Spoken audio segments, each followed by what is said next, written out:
right, so today we're going into Are You Covenanted, part 15, and we're going to begin in Nehemiah, in NEHEMIAH chapter 1. Now, we have been focusing on the role of leadership and their effect on covenant keeping, and their effect on the body and people's covenant keeping.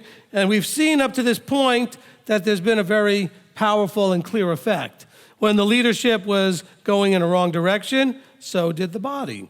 When the leadership was going in the right direction, so did the body. So, or the community, or the assembly, or the nation, whatever you want to call the group of people that were in covenant.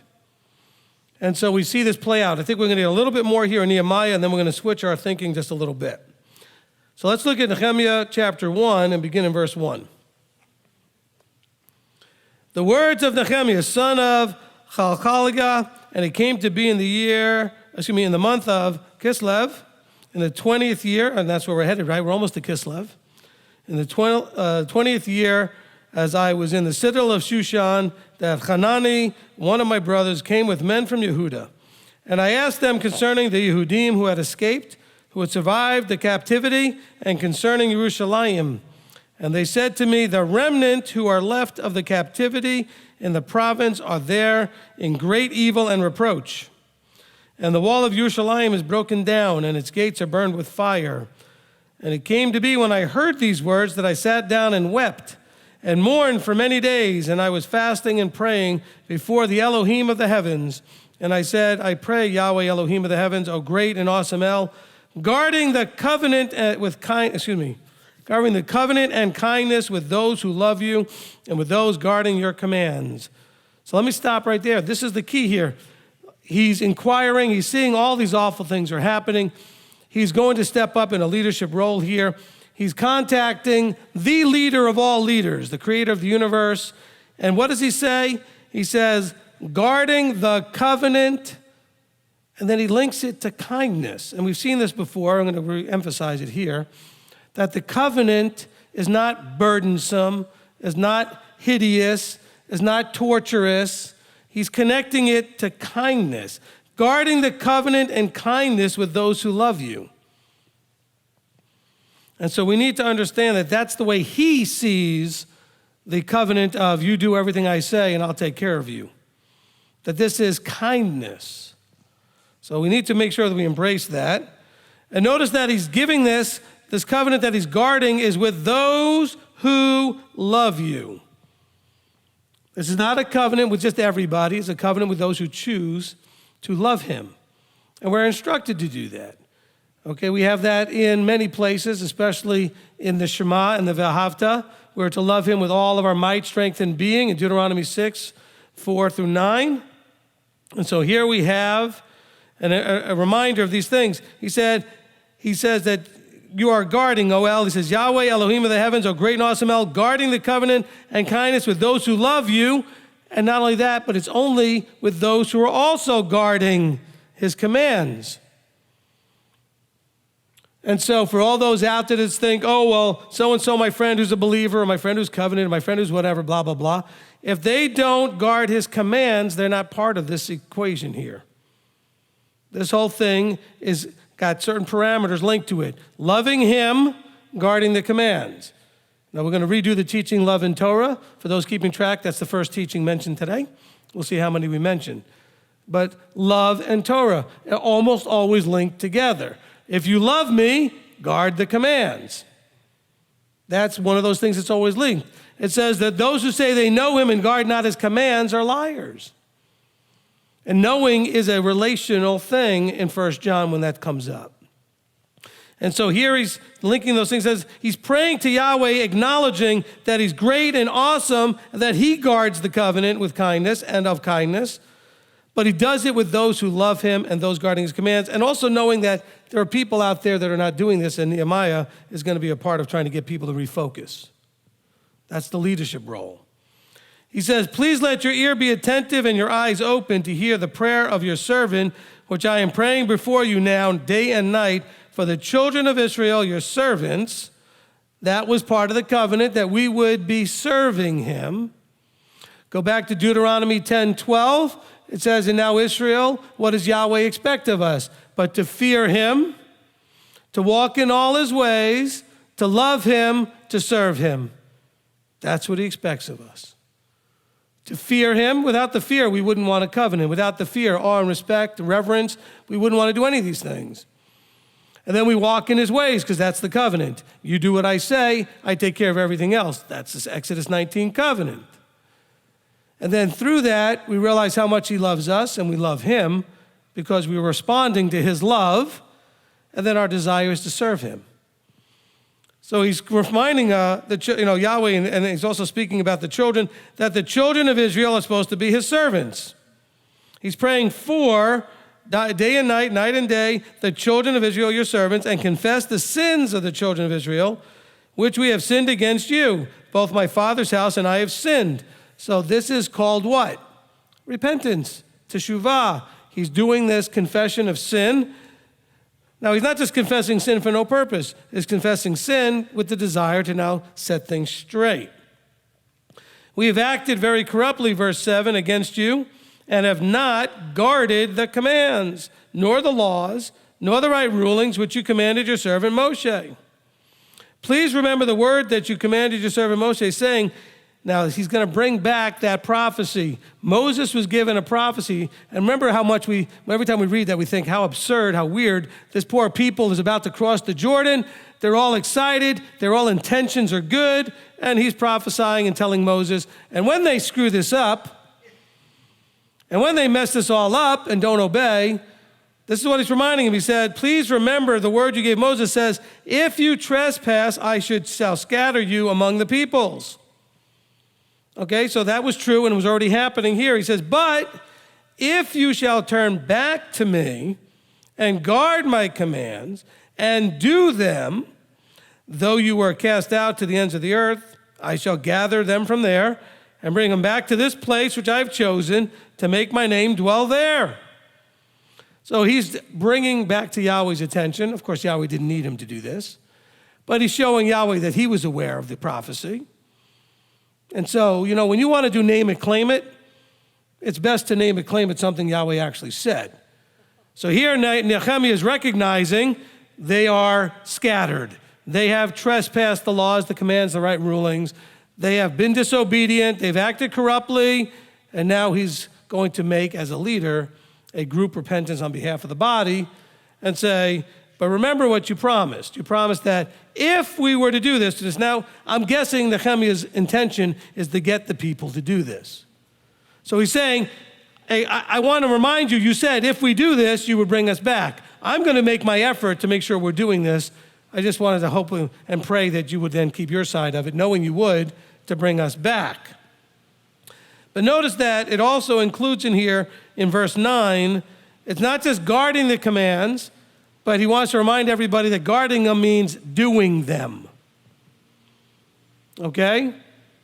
It doesn't just mean not doing the things he says not to do, because that would be more the idea of guarding against somebody doing something they shouldn't do. Well, there's some things that have nothing to do with shouldn't do that have everything to do with should do. Actively going ahead and doing. It's very important that we understand this. For example, you can be careful not to work on Shabbat. You could be careful to protect and guard against profaning Shabbat, but then you could also neglect the forsaking, you could neglect their fellowshipping together, the assembling together. You can neglect the actively focusing on him. You can neglect all kinds of other aspects during Shabbat. Maybe you didn't do anything to break Shabbat, but maybe you didn't delight in it. That's part of the doing, to delight in the Shabbat. Maybe you I didn't break anything, but, oh man, how many more minutes is this Shabbat going to last? How many more hours? See, that would be a wrong attitude. So there are lots of ways that you can guard and not do. And this is important. Okay, you can guard to make sure that you're not doing the pagan holy days and all that other nonsense, but maybe you're not doing the holy days. But you're guarding.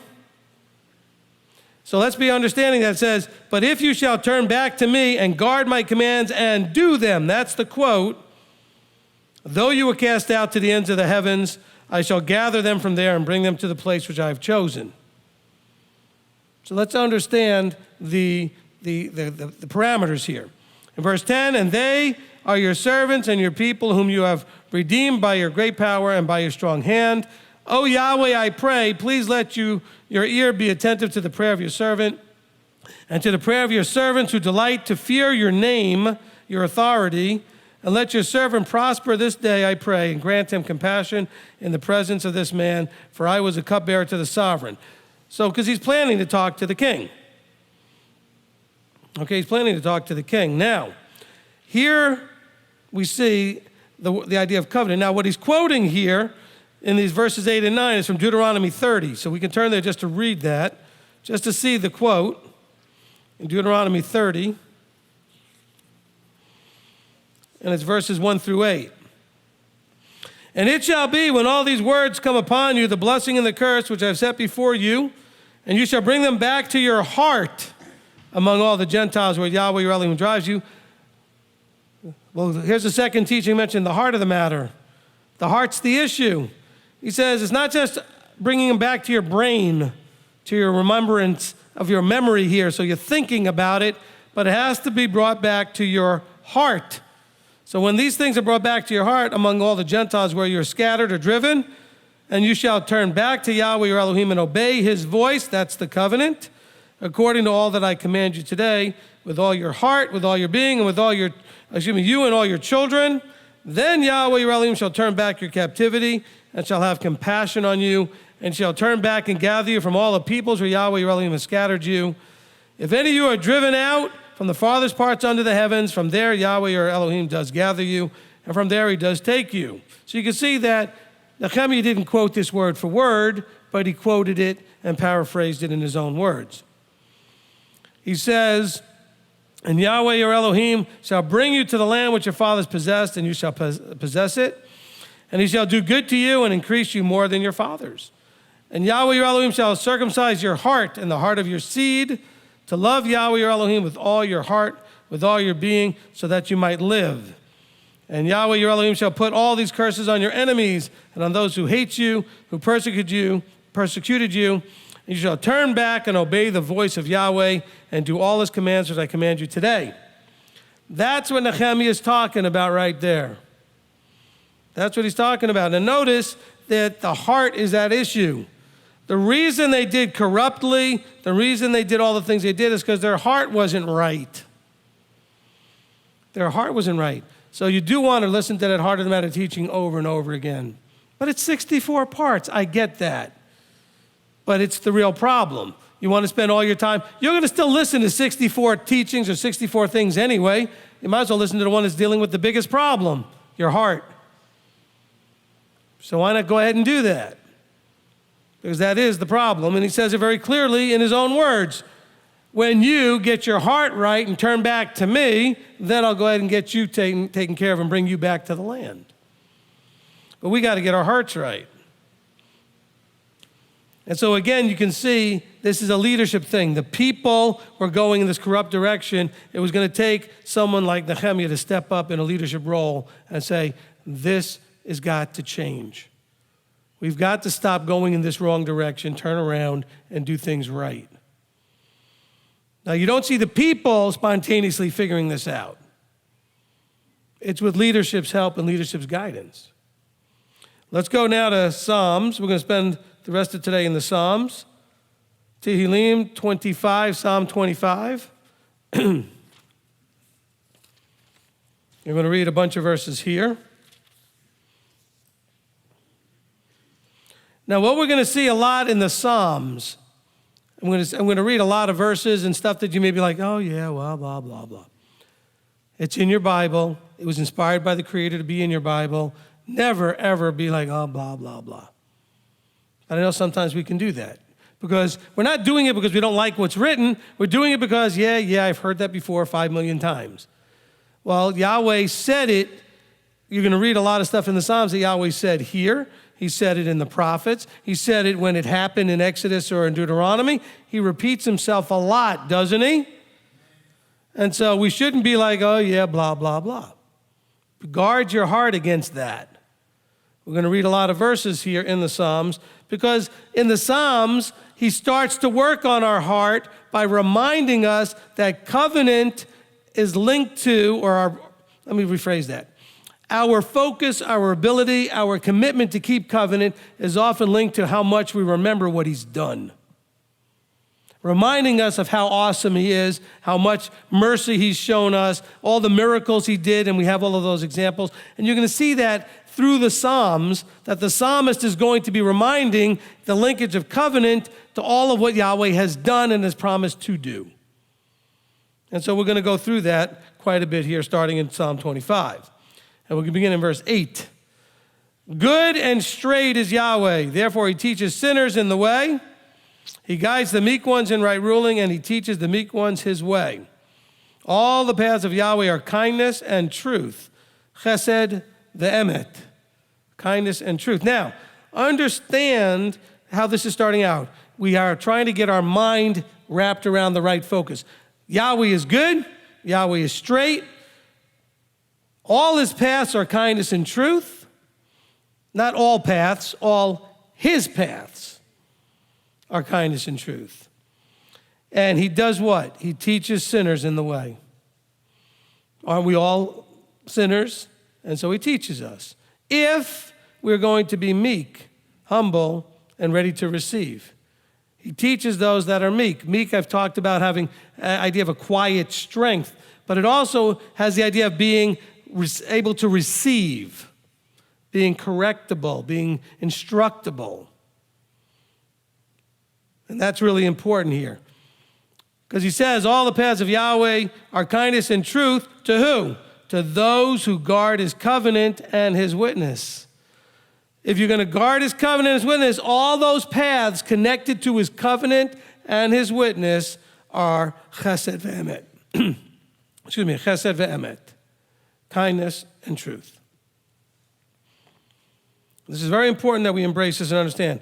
He's talking about covenant here in the context of being meek, receiving his teaching, starting off as a sinner, but understanding that Yahweh is good, Yahweh is straight, Yahweh's paths are kindness and truth, but it's about covenant keeping. It's to those who guard his covenant and his witnesses. What are his witnesses? Well, we're guarding over and remembering everything he's done.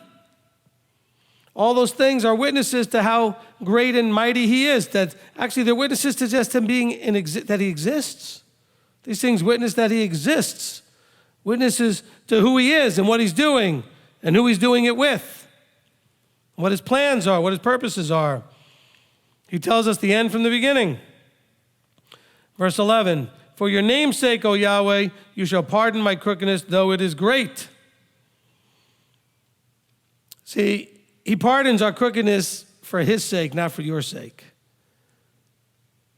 And he's talking about those who are covenanted. He said, I make a covenant with you, and that also has to do with the part of that covenant is if you do make a mistake, you make teshuvah, you turn around, you get back on the path. He says, so you pardon my crookedness for your sake, for your name's sake, though it is great. Who then is the man that fears Yahweh? He teaches him in the way he should choose. The one who fears Yahweh is the one who is teachable by Yahweh.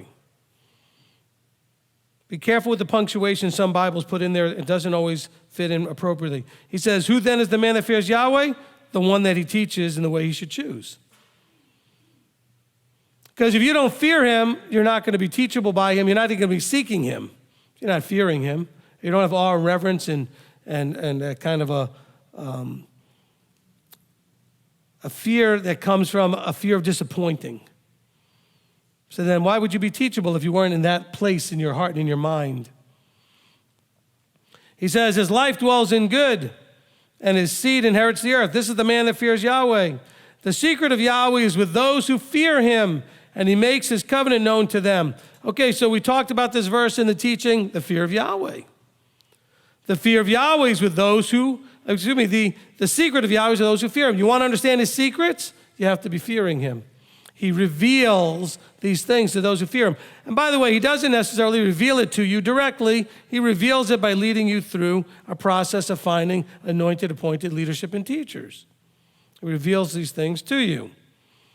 Just like when you were in the world, or you were in the church, or you were in wherever you were, and he revealed the secrets of, hey, I exist and the law exists and it's relevant. Hey, Saturday's the day, not Sunday. Hey, guess what? Christmas and Easter are pagan. Hey, guess what? Maybe you ought to be eating different. See, he reveals these things to you. He opens your eyes, he opens your ears, he opens your heart to receive. But who's he revealing it to? Those who are going to make a covenant with him. The secret of Yahweh is to those who fear him, and he makes his covenant known to them. He's going to make you know about the covenant so that you can choose to covenant. He reveals himself. We saw this in one of the other parts we talked about, seeing the ark, right? Seeing it and then responding and the way we did. Here you have the same thing. He's going to open your eyes and your ears and your heart because you have fear and reverence and awe. He's going to teach you his ways. He's going to go ahead and give you the secrets, and he's going to let you know that there's a covenant that you can make. He's going to make known to you that there's a covenant. Verse 15, my eyes are ever toward Yahweh, for he brings my feet out of the net. When you get into a trap, a problem, a situation, are your eyes always on Yahweh, or are you trying to figure it out yourself or go to your friends and other people to look for help? He says, my eyes are always toward Yahweh because he's going to bring my feet out of the net. He's going to lead me to the right person, to the right place, but I'm focusing on him, not focusing on the horizontal. I'm not focusing on people. I'm going to focus on him, and he'll lead me to the right people and the right answers. Turn your face to me and show me favor. There's that word, chen. Well, go ahead and mention now the search for the doctrine of grace. That's the word that's translated grace in a lot of Bibles. Turn your face to me and show me favor, for I am lonely and afflicted. The distresses of my heart have enlarged. Oh, bring me out of my distresses. Look on my affliction and my toil and forgive all my sins. See how many my enemies have become, and they hate me with a violent hatred. Oh, guard my life and deliver me. Let me not be ashamed, for I have taken refuge in you. Let integrity and straightness guard me, for I have waited for you.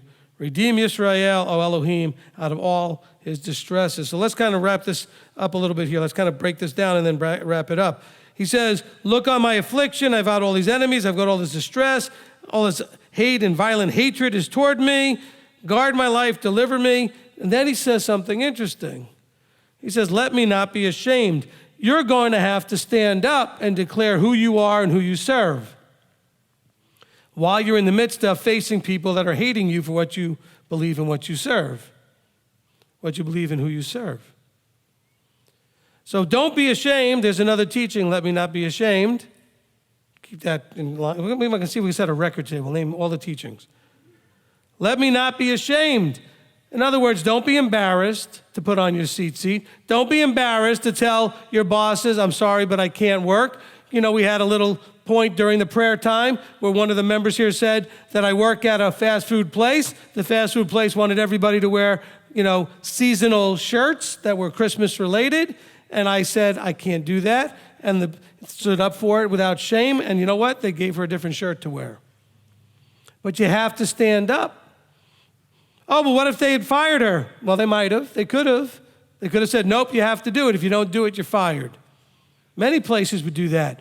Don't be afraid. Don't be ashamed. Stand up, but do it gently and quietly and just say, I'm sorry, but I can't do that. Don't get angry like, well, I can't wear that shirt. What's wrong with you? Don't you know that's pagan?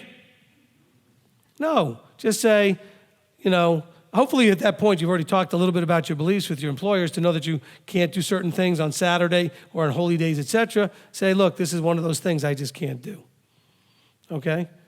And over time, they will start to realize it, and then they'll stop asking you. They'll stop asking you to do things if you've actually been successful going forward. Now, you still may be successful in making your stand, but they may choose to fire you anyway. Don't be ashamed. Don't be afraid. Because he said, look, guard my life, deliver me. All these people hate me and everything. Let me not be ashamed, for I have taken refuge in you. Taking refuge means I trust you to take care of me, protect me, no matter what happens, even no matter what it looks like. I'm not going to let go. I'm going to hold on to you. And then in verse 21, it links it all together and ties it together with the word tam, which we say tam or tamim means integrity. Here it's translated in the scriptures as integrity. Let integrity and straightness guard me. Now, some translations might have like let perfection. Well, that would be the word that's translated perfection a lot, or perfect. Like when it says, be perfect as your Father in heavens is perfect. It's the same word, okay? Here, it's better translated as integrity.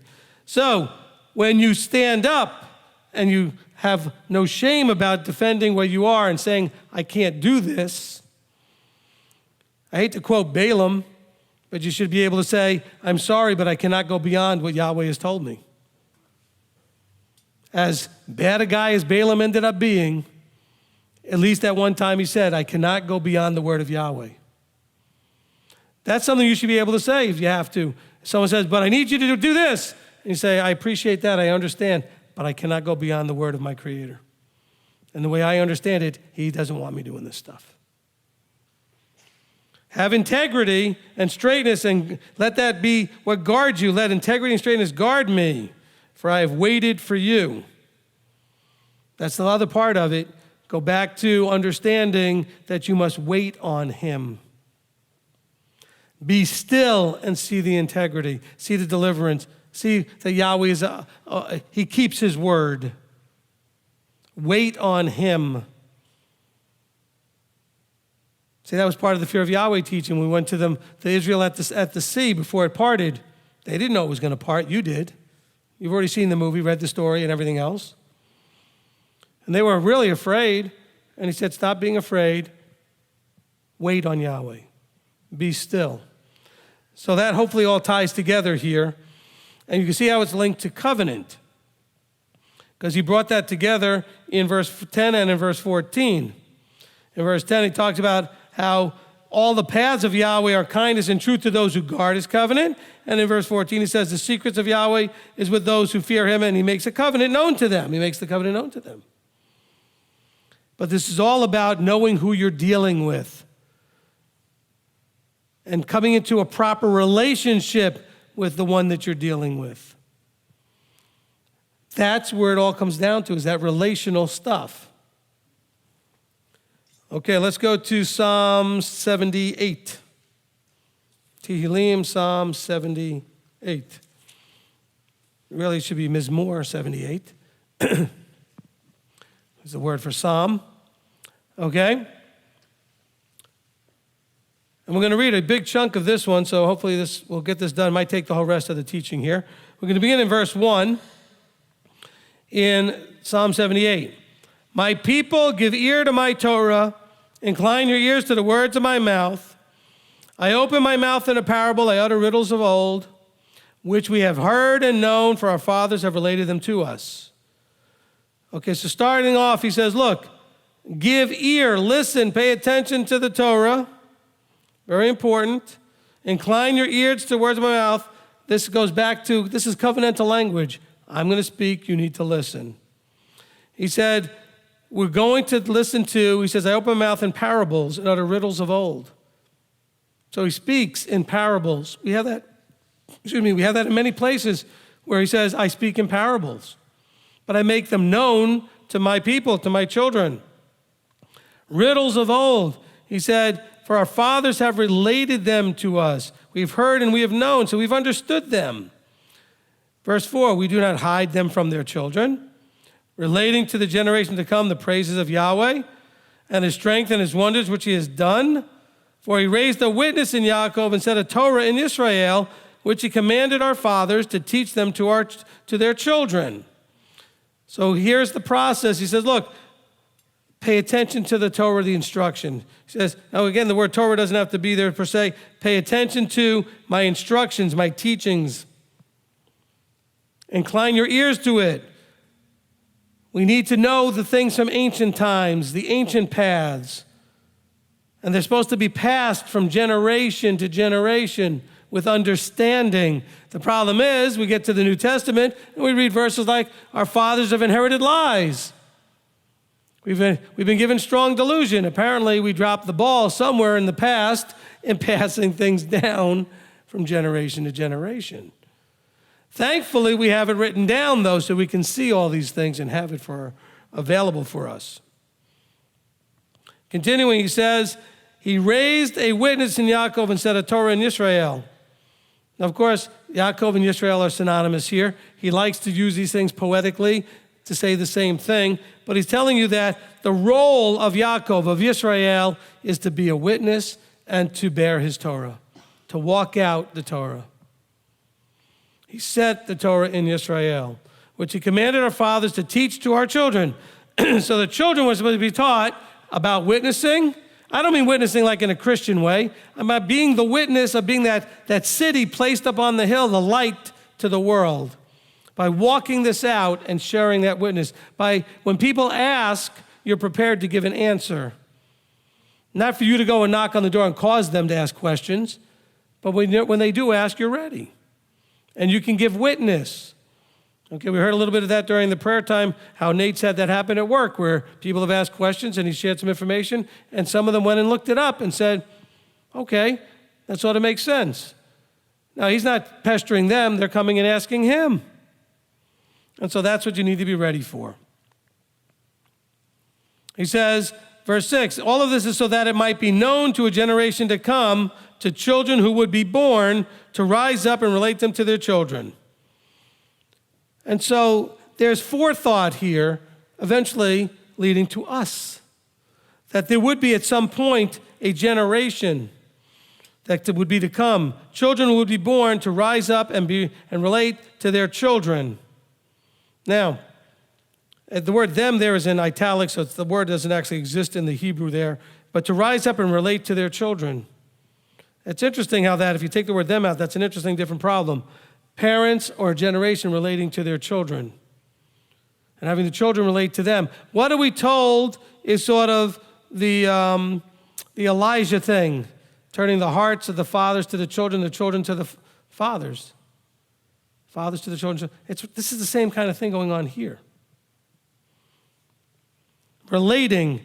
But this relating then goes into verse 7, and placing their trust in Elohim, and not forgetting the works of El, but watch over his commands, and not be like their fathers, a stubborn and rebellious generation. So he said, look, these things are supposed to be passed down, so eventually a children generation, a young generation, not necessarily by age, but a young new generation would come up and get called into and relate to all this stuff, and that we would then be able to relate to these children who would then not act like their fathers, because a lot of you have parents that are not in this, most of you probably.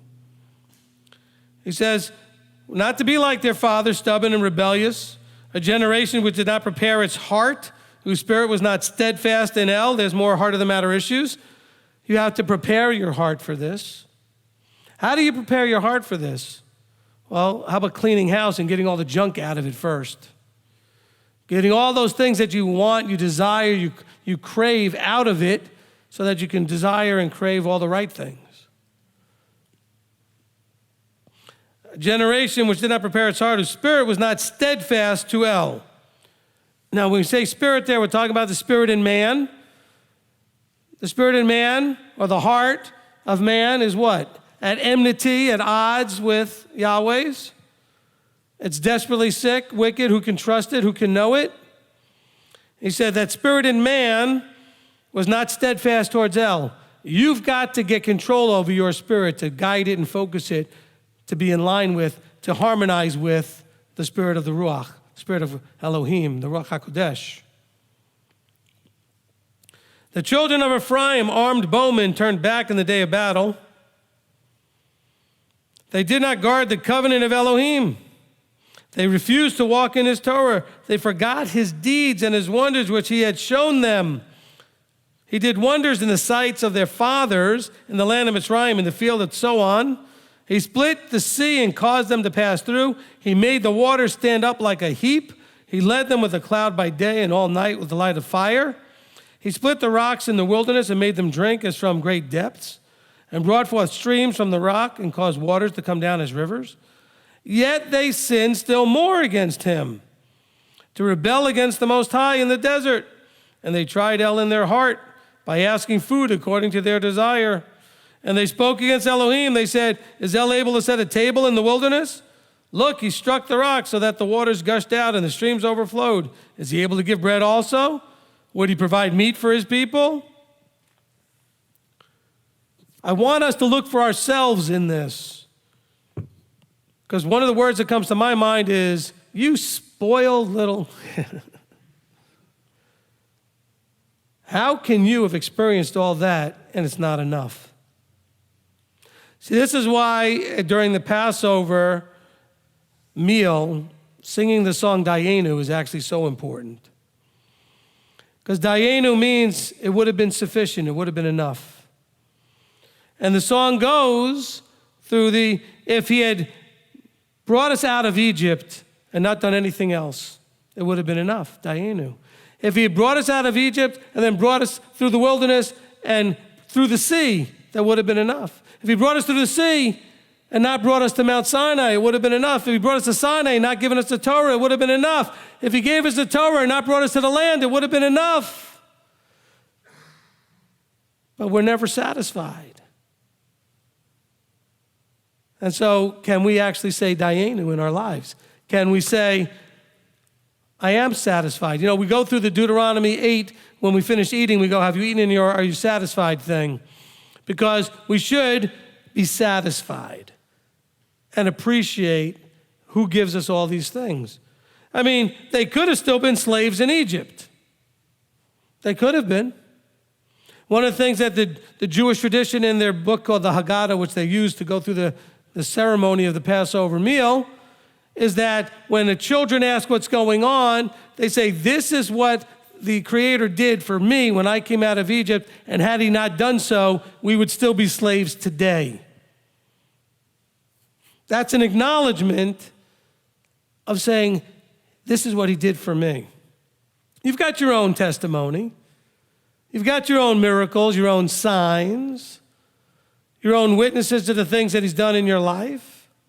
But how quickly do we get to but I don't have, and I want, and I'm suffering need and craving and desiring stuff, instead of realizing how much you have and taking joy in that. I mean, that's really one of those things. How can we get to that place? You know, I mentioned briefly that, I had an opportunity to go on Black Friday and get a new phone really cheaply. Guess what? It didn't work out. I could get upset about that, or I could realize my phone still works just fine. And if I want to buy a new one and pay more, it's okay.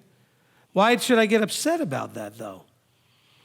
I mean, I have what I need. But there are those that would have gotten upset if they missed out on that special deal or whatever. I was only upset that I wasted time sitting when I could have been doing something else. But even then, I didn't really lose anything, so I let that go too. Nothing horrible happened, nothing was lost. In other words, that's just one of those small things, but you know what? How many times do we get really upset about a small thing like that? Somebody breaks something in your house. Some food gets ruined because you got distracted when you're cooking. So what? It's not what you desired. It's not ideal, but it's not that awful either.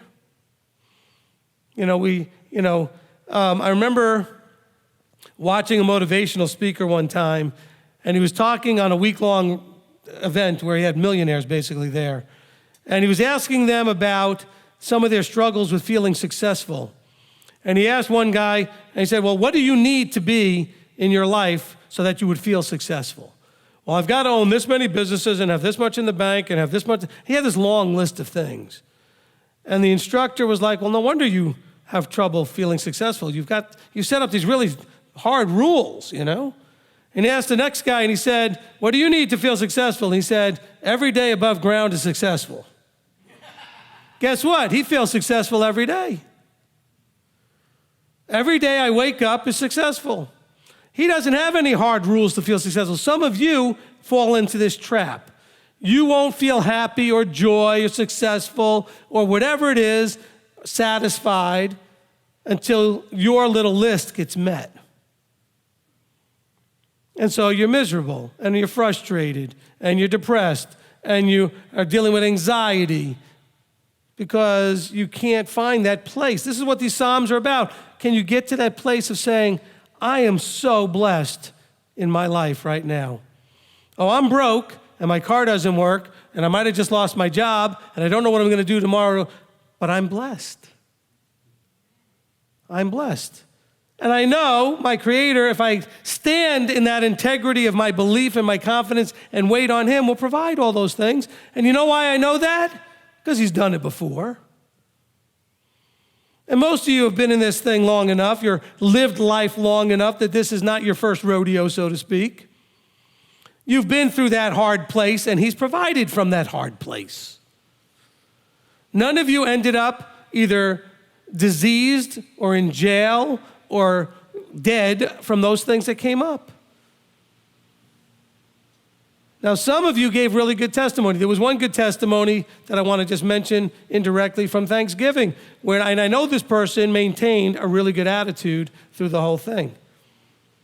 I'm not sure all of the family members always did, but that's because it's hard. But, there are those that have lost jobs, lost all of their savings, only to get a job and have it all replenished and then some. But it was a long time coming, and it was a potential suffering and panic that could feed in.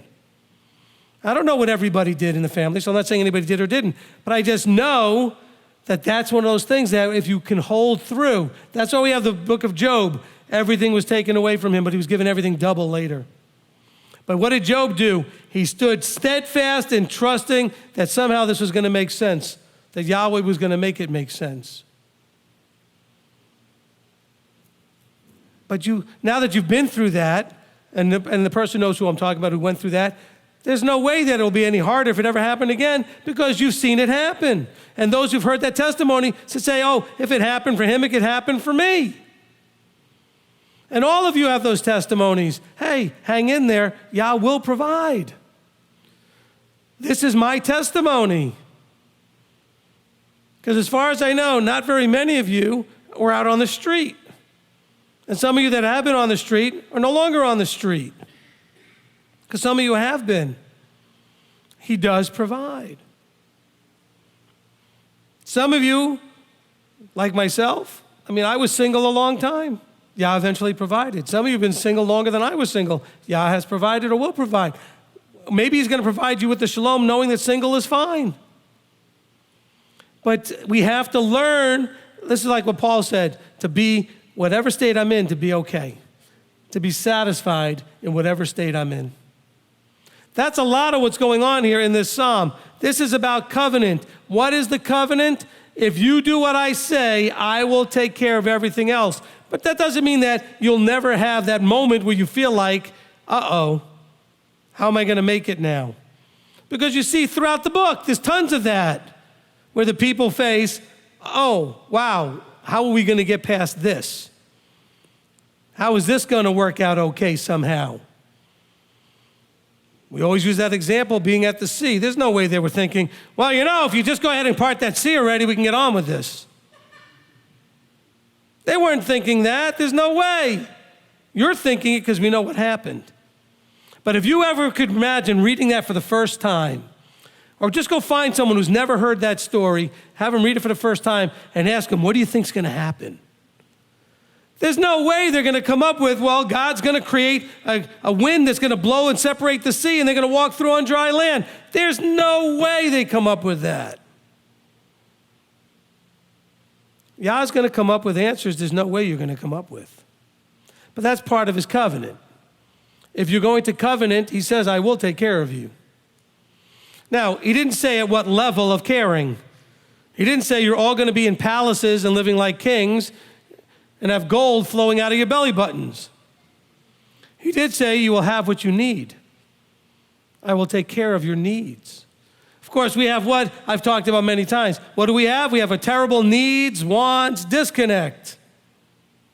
We have a hard time separating a need from a want. Well, I need a new car. No, you need something to get you to work and to the store. And He'll provide what you need. He might provide you with a new car, but you don't need it to be a new car. You need it to be something that'll get you to and from work. See, be careful how we word these things in our hearts and in our minds, this idea of what we need versus what we want. You need shelter. You need food. Generally speaking, you need transportation of some sort because of the way the world is laid out at this point. Everything isn't so compact that you can walk to everything. We don't have a whole lot of needs. Okay. Verse 20, look, he struck the rock so that the waters gushed out and the streams overflowed. Is he able to give bread also? Would he provide meat for his people? Okay, that's where we finished. So here they are. They had water, now they want bread. He gives them bread, then they want meat. Now, that's not to say that he wasn't going to give them these things anyway, but they had no patience for it. They were whining and complaining. And it's not just that he gave them water, he gave it to them in a miraculous way.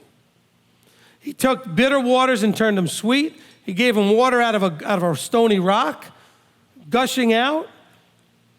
And then he provided them with bread in a very miraculous way. Oh, but these things are not enough. Therefore Yahweh heard, and he was wroth. Why was he mad? Because he wants us to do the covenant part. What's the covenant that they made? We'll do everything you say. We trust you to provide everything else. They weren't doing their part. They were not trusting him to do everything else. They may have been obeying and following his word and doing what he said, but they weren't trusting him. And even when he provided the bread, they didn't trust him and obey because they went and gathered when they shouldn't have. And so it turned to have worms in it and stuff. It became all no good. So he was wroth, and he kindled a fire against Yaakov, and the displeasure also came up against Israel, because they did not believe in Elohim, neither did they trust in his deliverance.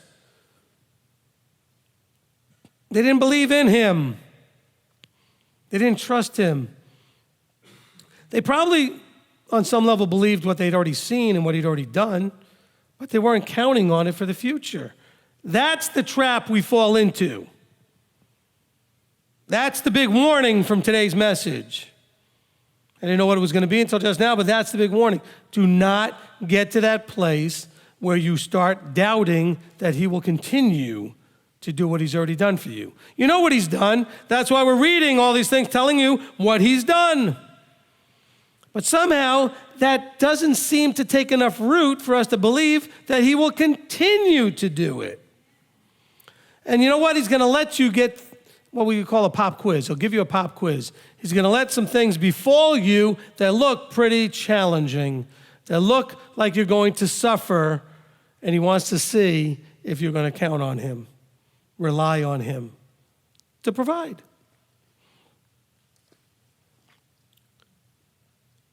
Verse 23, yet he had commanded the clouds above and opened the doors of the heaven.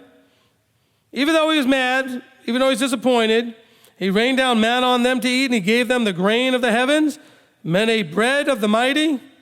He sent the provisions of satisfaction. He made an east wind blow in the heavens, and by his power he brought in the south wind. And he rained meat on them like dust, and winged birds like the sand of the seas, and let them fall in the midst of his camp, all around his dwelling place. So they ate and were completely satisfied, for he brought them what they desired. They had not turned away from their desire. Their food was still in their mouths when the wrath of Elohim came against them, and he slew among their fat ones, and he struck down their choice ones of Israel. In spite of all this, so what's the lesson in that? You whine and complain and get what you want. It may not always be a good thing. Children, pay attention to that. Some of you whine and complain, and you want your parents to give. I need, blah, blah, blah. But you know what? Maybe the reason they said no is because it's not good for you. Maybe they know something you don't know. Actually, I promise you, children, you will be astounded as you get older to realize how much you don't know. You will be absolutely mind blown to realize how much your parents actually do know. Said one parent looking over towards her son. Okay. So I got a big but you will. You'll grow up, and then you'll start parenting, and you'll realize you sound just like your mother or your father. And you realize there's no helping it because your children are going to do to you what you did to them. And by the way, all of you need to know that the mother's curse does work. You all know what that curse is. May you have one just like you.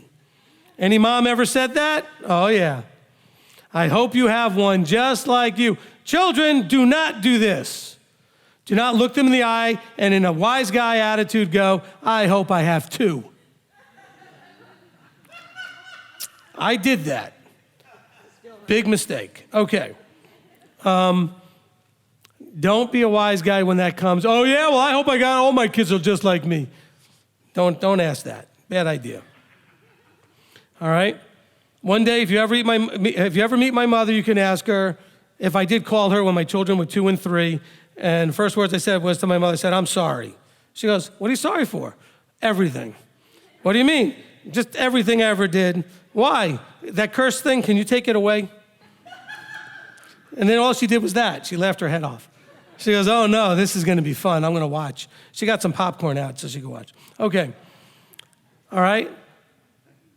But it's not really the mother's curse. It's reaping and sowing. It's really the way Yahweh made it to be. And realize that, children, your children are going to be just like you. And mom and dad, who are going to be grandparents, are going to kick back and smile and enjoy every minute of it. Because that revenge and payback is delicious, okay? Abba does the same thing watching us.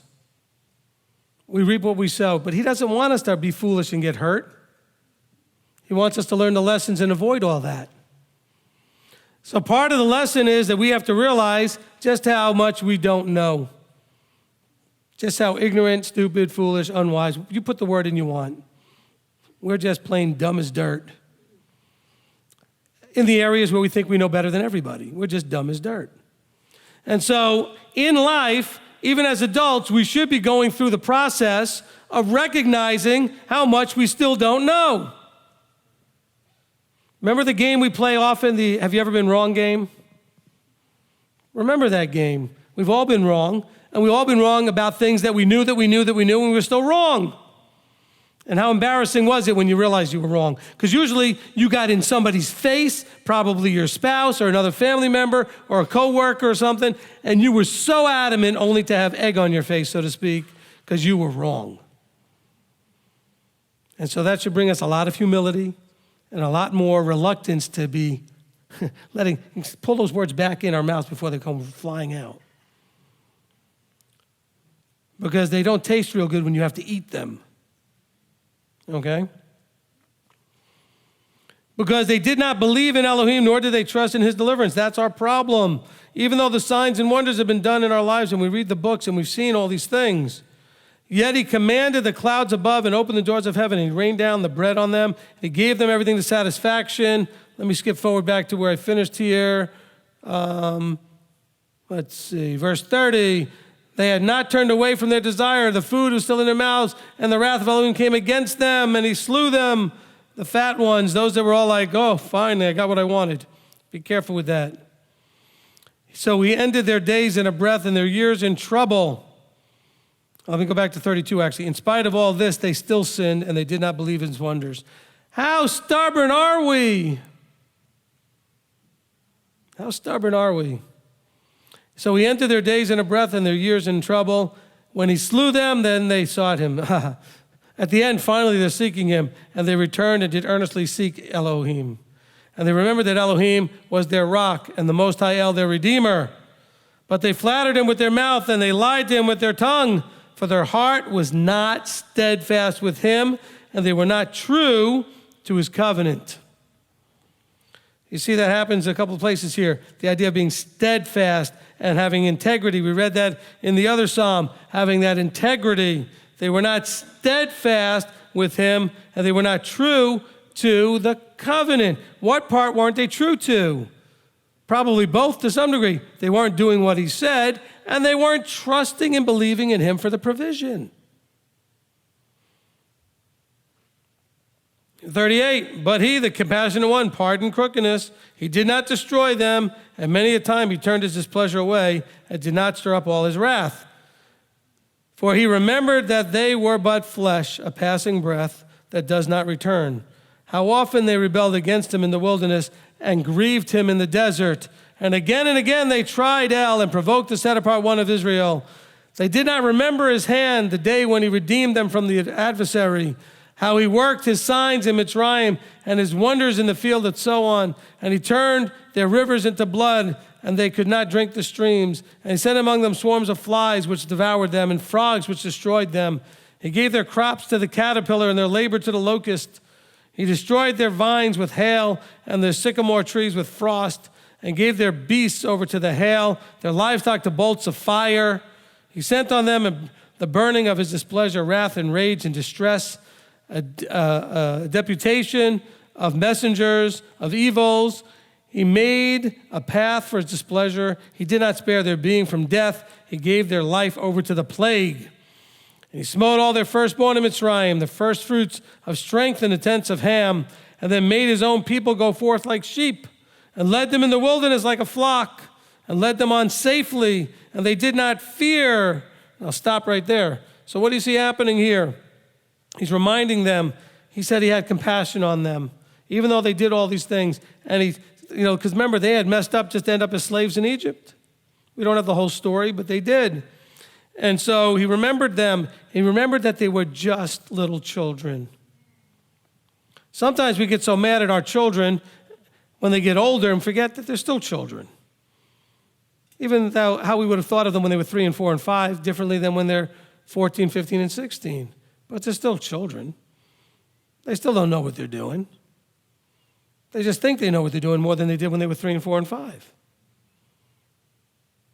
And so he also, it doesn't mention it here, he remembered a promise he had made to Abraham, Isaac, and Jacob, that he would not destroy this people completely, but that there would always be a people to eventually be, so Abraham would be the father of many goyim, many nations, that they would be a light to many nations, that through them, through that seed, all men might have an opportunity to be saved. And so that promise was in there too. It's not mentioned in this psalm here, but that was part of the reason why he turned away his displeasure, because it was part of promises. And he says, look, he led them on safely, verse 53, and they did not fear. Well, up to a point, but the sea covered their enemies. Now, when they got to the sea, though, they did fear, didn't they? There were many moments where they would start to fear, but then leadership calmed them down. Now, when Moses, the good leader, was away, the mice played, didn't they? Okay? The leadership was away, and so bad leadership, or a vacuum of leadership, created an opportunity for bad leadership, and they made a golden calf and did all these other things. Verse 54, and he brought them to the border of the set-apart place, the mountain which his right hand had gained, and drove out nations before them, and allotted them a measured inheritance, and made the tribes of Israel dwell in their tents. Yet they tried and rebelled against the Most High Elohim, and did not guard his witnesses. By guarding his witnesses, it's saying, look, I did all these things and you forgot, you're not remembering, you're not holding on to it because your behavior shows that you're not. But they turned back and acted treacherously like their fathers. They twisted like a treacherous bow. I want to go back to verse 36. Again, this is the same process over. They flatter him with their tongue and they lied with their tongue. In other words, they only said what they needed to say. And again, they're doing it here in verse 57 because they just want the problem to go away. Not because they really have changed their hearts.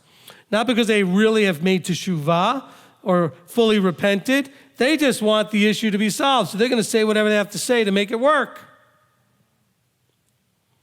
Some of you have children that have done that to you many times. They'll say whatever they need to say to convince you, and then off they go doing the same thing, whatever they want to do. Be careful about receiving flattering words. I want to see it in action. I don't want to just hear it. Let's continue. He says, they acted treacherously like their fathers. Verse 58, for they enraged him with their high places and moved him to jealousy with their carved images. When Elohim heard this, he was wroth and greatly displeased, or greatly despised Yisrael. And he left the dwelling place of Shiloh, the tent which he had set among men.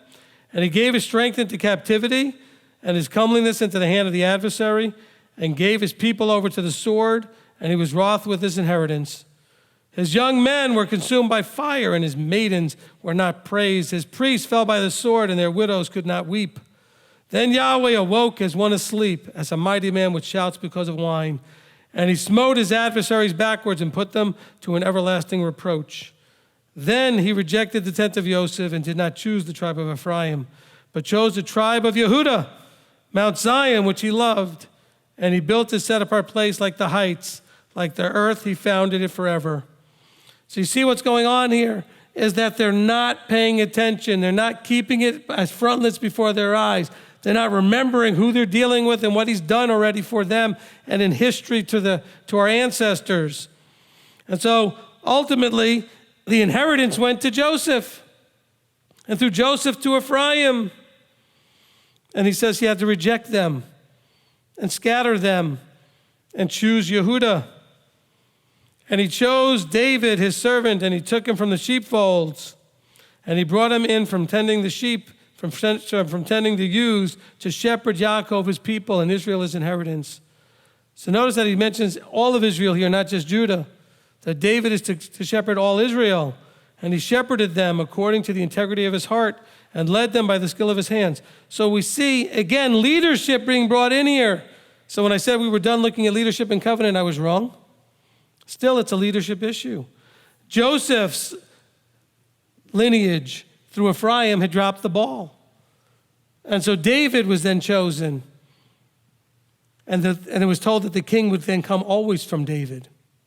And we're told that a teacher, a lawgiver, would never depart from between the feet of Yehudah. We're told that in Genesis, as we understand these things. So let's understand going forward. So in this psalm, hopefully we're starting to see the beginnings of a reminder that covenant, to keep it, is not just obeying his voice. We talked about that a lot in the first 14 parts of this. It's about following and obeying, following and obeying. But now we're seeing the other side of it, and believing and trusting and counting on him to do his part. He did offer in the covenant, if you obey my voice, I will take care of everything else. We have to do the obeying, but we also have to trust in his side, that he's going to do his side. Do we have the emunah, the faith, the trust, the belief that he will do his part as he has promised? This is all a heart issue. How do you really think about him in your heart? Do you really love him with everything? Do you trust him with everything?